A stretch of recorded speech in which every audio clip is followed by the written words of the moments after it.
Jane Eyre by Charlotte Brontë. Chapter 12.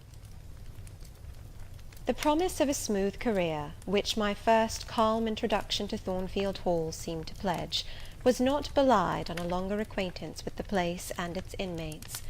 Mrs. Fairfax turned out to be what she appeared, a placid-tempered, kind-natured woman, of competent education and average intelligence. My pupil was a lively child, who had been spoilt and indulged, and therefore was sometimes wayward; but as she was committed entirely to my care, and no injudicious interference from any quarter ever thwarted my plans of her improvement, she soon forgot her little freaks, and became obedient and teachable.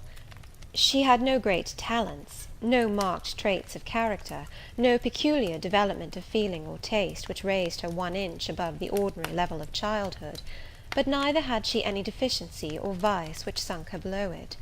She made reasonable progress, entertained for me a vivacious, though perhaps not very profound affection, and by her simplicity, gay prattle, and efforts to please, inspired me, in return, with a degree of attachment sufficient to make us both content in each other's society. This, par parenthèse, will be thought cool language by persons who entertain solemn doctrines about the angelic nature of children, and the duty of those charged with their education to conceive for them an idolatrous devotion. But I am not writing to flatter parental egotism, to echo cant, or prop up humbug. I am merely telling the truth. I felt a conscientious solicitude for Adèle's welfare and progress, and a quiet liking for her little self, just as I cherished towards Mrs. Fairfax a thankfulness for her kindness, and a pleasure in her society proportionate to the tranquil regard she had for me, and the moderation of her mind and character. Anybody may blame me who likes, when I add further, that, now and then, when I took a walk by myself in the grounds, when I went down to the gates and looked through them along the road, or when, while Adèle played with her nurse, and Mrs. Fairfax made jellies in the store-room, I climbed the 3 staircases, raised the trap-door of the attic, and having reached the leads, looked out afar over sequestered field and hill, and along dim sky-line, that then I longed for a power of vision which might overpass that limit, which might reach the busy world, towns, regions full of life I had heard of but never seen; that then I desired more of practical experience than I possessed, more of intercourse with my kind, of acquaintance with variety of character, than was here within my reach. I valued what was good in Mrs. Fairfax, and what was good in Adèle; but I believed in the existence of other and more vivid kinds of goodness, and what I believed in I wished to behold. Who blames me? Many, no doubt, and I shall be called discontented. I could not help it. The restlessness was in my nature; it agitated me to pain sometimes.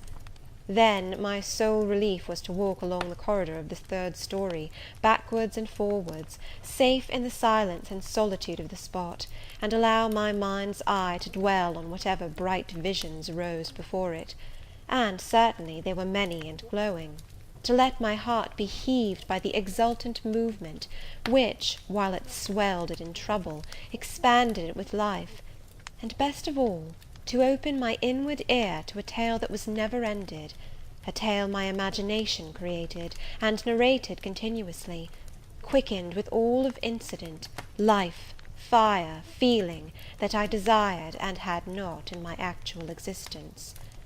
It is in vain to say human beings ought to be satisfied with tranquillity. They must have action, and they will make it if they cannot find it. Millions are condemned to a stiller doom than mine, and millions are in silent revolt against their lot. Nobody knows how many rebellions, besides political rebellions, ferment in the masses of life which people earth. Women are supposed to be very calm generally, but women feel just as men feel. They need exercise for their faculties, and a field for their efforts, as much as their brothers do. They suffer from too rigid a restraint, too absolute a stagnation, precisely as men would suffer; and it is narrow-minded in their more privileged fellow creatures to say that they ought to confine themselves to making puddings and knitting stockings, to playing on the piano and embroidering bags. It is thoughtless to condemn them, or laugh at them, if they seek to do more or learn more than custom has pronounced necessary for their sex. When thus alone, I not unfrequently heard Grace Poole's laugh, the same peal, the same low, slow ha, ha, which, when first heard, had thrilled me. I heard, too, her eccentric murmurs, stranger than her laugh. There were days when she was quite silent, but there were others when I could not account for the sounds she made. Sometimes I saw her. She would come out of her room with a basin, or a plate, or a tray in her hand, go down to the kitchen, and shortly return, generally, oh, romantic reader, forgive me for telling the plain truth, bearing a pot of porter. Her appearance always acted as a damper to the curiosity raised by her oral oddities. Hard-featured and staid, she had no point to which interest could attach. I made some attempts to draw her into conversation, but she seemed a person of few words. A monosyllabic reply usually cut short every effort of that sort. The other members of the household, viz., John and his wife, Leah the housemaid, and Sophy the French nurse, were decent people, but in no respect remarkable. With Sophy I used to talk French, and sometimes I asked her questions about her native country, but she was not of a descriptive or narrative turn, and generally gave such vapid and confused answers as were calculated rather to check than encourage inquiry. October, November, December passed away. One afternoon in January, Mrs. Fairfax had begged a holiday for Adele because she had a cold, and as Adele seconded the request with an ardour that reminded me how precious occasional holidays had been to me in my own childhood, I accorded it, deeming that I did well in showing pliability on the point. It was a fine calm day, though very cold. I was tired of sitting still in the library through a whole long morning. Mrs. Fairfax had just written a letter which was waiting to be posted, so I put on my bonnet and cloak, and volunteered to carry it to Hay. The distance, 2 miles, would be a pleasant winter afternoon walk. Having seen Adele comfortably seated in her little chair by Mrs. Fairfax's parlour fireside, and given her best wax doll, which I usually kept enveloped in a silver paper in a drawer, to play with, and a story book for change of amusement, and having replied to her, "Revenez bientôt, mon bon ami, ma chère Mademoiselle Jeannette," with a kiss, I set out. The ground was hard, the air was still, my road was lonely.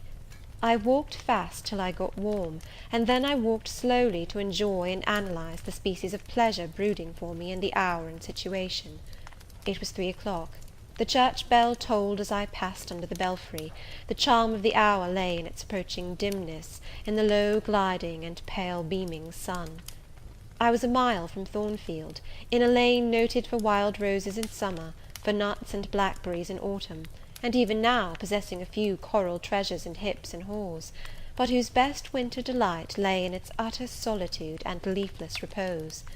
If a breath of air stirred, it made no sound here, for there was not a holly, not an evergreen to rustle, and the stripped hawthorn and hazel bushes were as still as the white, worn stones which causewayed the middle of the path. Far and wide, on each side, there were only fields, where no cattle now browsed, and the little brown birds, which stirred occasionally in the hedge, looked like single russet leaves that had forgotten to drop. This lane inclined uphill all the way to Hay. Having reached the middle, I sat down on a stile which led thence into a field. Gathering my mantle about me, and sheltering my hands in my muff, I did not feel the cold, though it froze keenly, as was attested by a sheet of ice covering the causeway, where a little brooklet, now congealed, had overflowed after a rapid thaw some days since. From my seat I could look down on Thornfield. The grey and battlemented hall was the principal object in the vale below me; its woods and dark rookery rose against the west. I lingered till the sun went down amongst the trees, and sank crimson and clear behind them. I then turned eastward. On the hill-top above me sat the rising moon. Pale yet as a cloud, but brightening momentarily, she looked over Hay, which, half lost in trees, sent up a blue smoke from its few chimneys. It was yet a mile distant, but in the absolute hush I could hear plainly its thin murmurs of life. My ear, too, felt the flow of currents. In what dales and depths I could not tell, but there were many hills beyond Hay, and doubtless many becks threading their passes. That evening calm betrayed alike the tinkle of the nearest streams, the sough of the most remote. A rude noise broke on these fine ripplings and whisperings, at once so far away and so clear; a positive tramp, tramp, a metallic clatter, which effaced the soft wave wanderings, as, in a picture, the solid mass of a crag, or the rough boles of a great oak, drawn in dark and strong on the foreground, efface the aerial distance of azure hill, sunny horizon, and blended clouds, where tint melts into tint. The din was on the causeway. A horse was coming. The windings of the lane yet hid it, but it approached. I was just leaving the stile, yet, as the path was narrow, I sat still to let it go by. In those days I was young, and all sorts of fancies, bright and dark, tenanted my mind. The memories of nursery stories were there amongst other rubbish, and when they recurred, maturing youth added to them a vigour and vividness beyond what childhood could give. As this horse approached, and as I watched for it to appear through the dusk, I remembered certain of Bessie's tales, wherein figured a north of England spirit called a Gytrash, which, in the form of a horse, mule, or large dog, haunted solitary ways, and sometimes came upon belated travellers, as this horse was now coming upon me.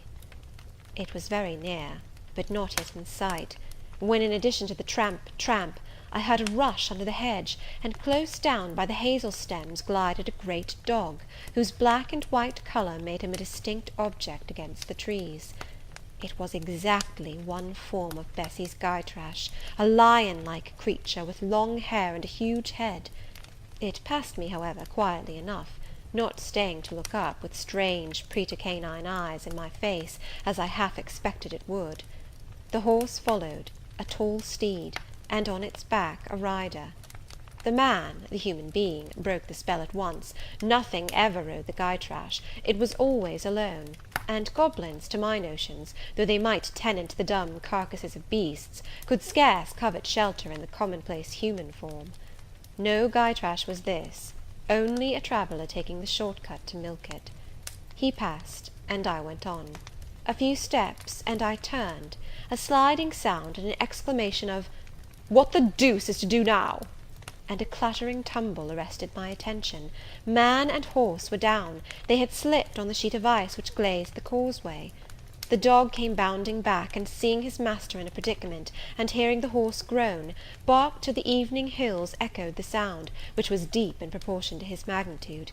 He snuffed round the prostrate group, and then he ran up to me. It was all he could do; there was no other help at hand to summon. I obeyed him, and walked down to the traveller, by this time struggling himself free of his steed. His efforts were so vigorous, I thought he could not be much hurt, but I asked him the question, "Are you injured, sir?" I think he was swearing, but I am not certain. However, he was pronouncing some formula which prevented him from replying to me directly. "Can I do anything?" I asked again. "You must just stand on one side," he answered as he rose, first to his knees, and then to his feet. I did, whereupon began a heaving, stamping, clattering process, accompanied by a barking and baying which removed me effectually some yards distance; but I would not be driven quite away till I saw the event. This was finally fortunate; the horse was re-established, and the dog was silenced with a "Down, Pilot!" The traveller, now stooping, felt his foot and leg, as if trying whether they were sound. Apparently something ailed them, for he halted to the stile whence I had just risen, and sat down. I was in the mood for being useful, or at least officious, I think, for I now drew near him again. "If you are hurt, and want help, sir, I can fetch some one either from Thornfield Hall or from Hay." "Thank you, I shall do. I have no broken bones, only a sprain." And again he stood up and tried his foot, but the result extorted an involuntary "Ugh!" Something of daylight still lingered, and the moon was waxing bright. I could see him plainly. His figure was enveloped in a riding cloak, fur-collared and steel-clasped.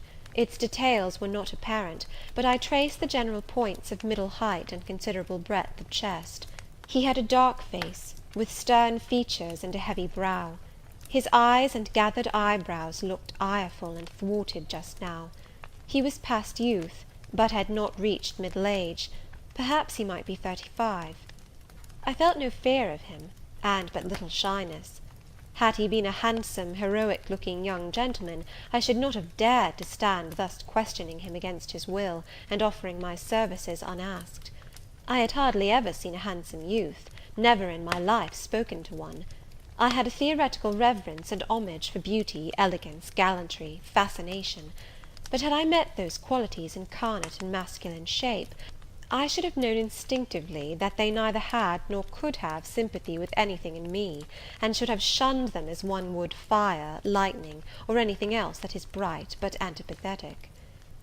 If even the stranger had smiled and been good humoured to me when I addressed him, if he had put off my offer with assistance gaily and with thanks, I should have gone on my way and not felt any vocation to renew inquiries; but the frown, the roughness of the traveller set me at my ease.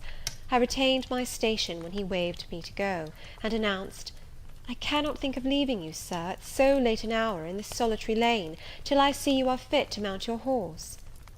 He looked at me when I said this.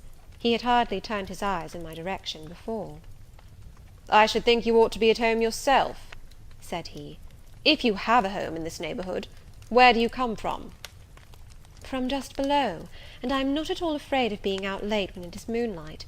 I will run over to Hay for you with pleasure, if you wish it. Indeed, I am going there to post a letter." "You live just below?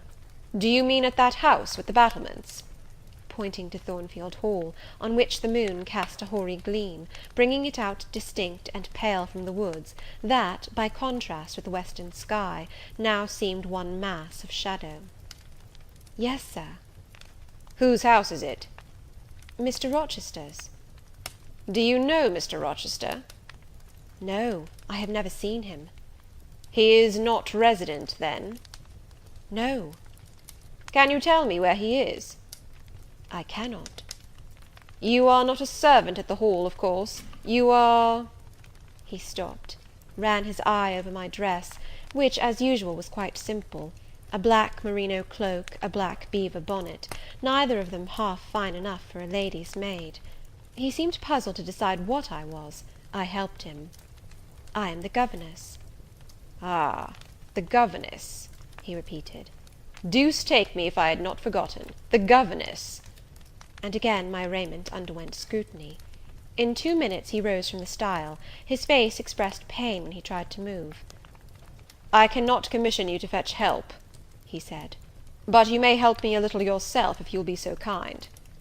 "Yes, Sir." "You have not an umbrella that I can use as a stick?" "No." "Try to get hold of my horse's bridle, and lead him to me. You are not afraid?" I should have been afraid to touch a horse when alone, but when told to do it, I was disposed to obey. I put down my muff on the stile, and went up to the tall steed. I endeavoured to catch the bridle, but it was a spirited thing, and would not let me come near its head.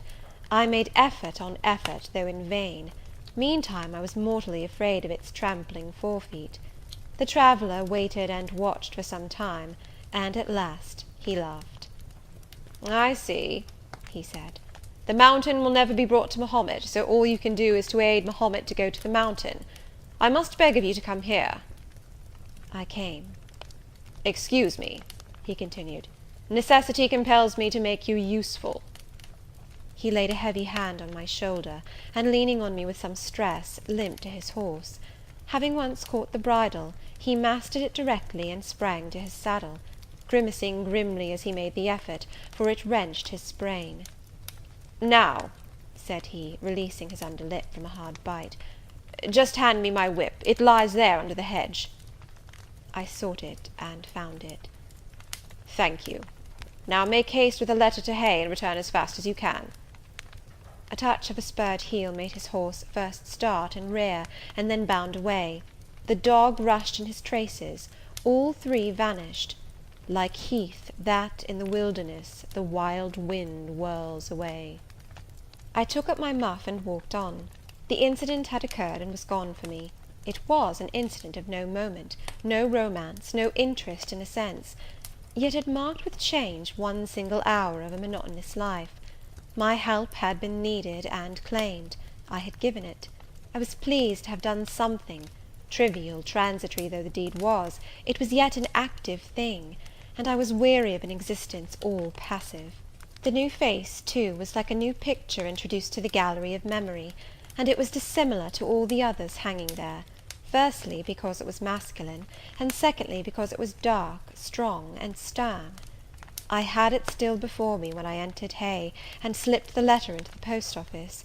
I saw it as I walked fast down hill all the way home. When I came to the stile, I stopped a minute, looked round, and listened, with an idea that a horse's hoofs might ring on the causeway again, and that a rider in a cloak, and a guy-trash like Newfoundland dog might be again apparent. I saw only the hedge and a pollard willow before me, rising up still and straight to meet the moonbeams. I heard only the faintest waft of wind roaming fitful among the trees round Thornfield, a mile distant; and when I glanced down in the direction of the murmur, my eye, traversing the hall front, caught a light kindling in a window.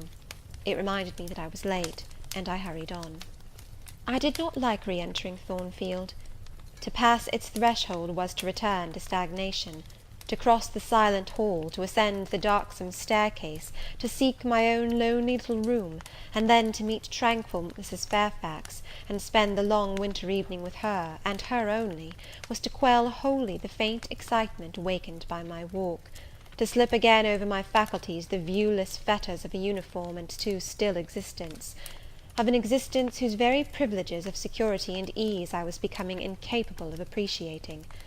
What good it would have done me at that time to have been tossed in the storms of an uncertain, struggling life, and to have been taught by rough and bitter experience to long for the calm amidst which I now repined.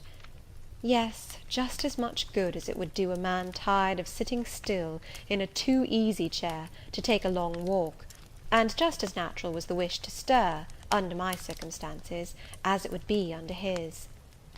I lingered at the gates, I lingered on the lawn, I paced backwards and forwards on the pavement.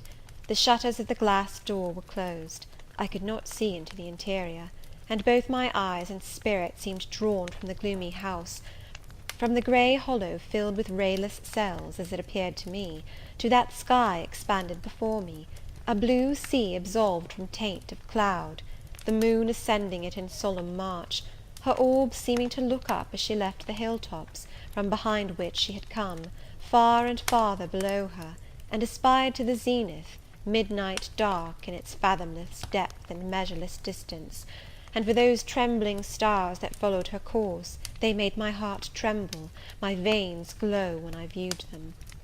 Little things recall us to earth. The clock struck in the hall; that sufficed. I turned from moon and stars, opened a side door, and went in. The hall was not dark, nor yet was it lit, only by the high-hung bronze lamp. A warm glow suffused both it and the lower steps of the oak staircase. This ruddy shine issued from the great dining-room, whose two-leaved door stood open, and showed a genial fire in the grate, glancing on marble hearth and brass fire-irons, and revealing purple draperies and polished furniture, in the most pleasant radiance. It revealed, too, a group near the mantel-piece. I had scarcely caught it, and scarcely become aware of a cheerful mingling of voices, amongst which I seemed to distinguish the tones of Adele, when the door closed. I hastened to Mrs. Fairfax's room. There was a fire there too, but no candle, and no Mrs. Fairfax. Instead, all alone, sitting upright on the rug, and gazing with gravity at the blaze, I beheld a great black and white long-haired dog, just like the guy-trash of the lane. It was so like it that I went forward and said, "Pilot?" and the thing got up and came to me and snuffed me. I caressed him, and he wagged his great tail; but he looked an eerie creature to be alone with, and I could not tell whence he had come. I rang the bell, for I wanted a candle, and I wanted, too, to get an account of this visitant. Leah entered. "What dog is this?" "He came with master." "With whom?" "With master, Mr. Rochester. He's just arrived." "Indeed! And is Mrs. Fairfax with him?" "Yes, and Miss Adele. They are in the dining-room, and John is gone for a surgeon, for master has had an accident. His horse fell, and his ankle is sprained." "Did the horse fall in Hay Lane?" "Yes, coming down hill. It slipped on some ice." "Ah! Bring me a candle, will you, Leah?" Leah brought it. She entered, followed by Mrs. Fairfax, who repeated the news, adding that Mr. Carter the surgeon was come, and was now with Mr. Rochester. Then she hurried out to give orders about tea, and I went up stairs to take off my things. CHAPTER XIII.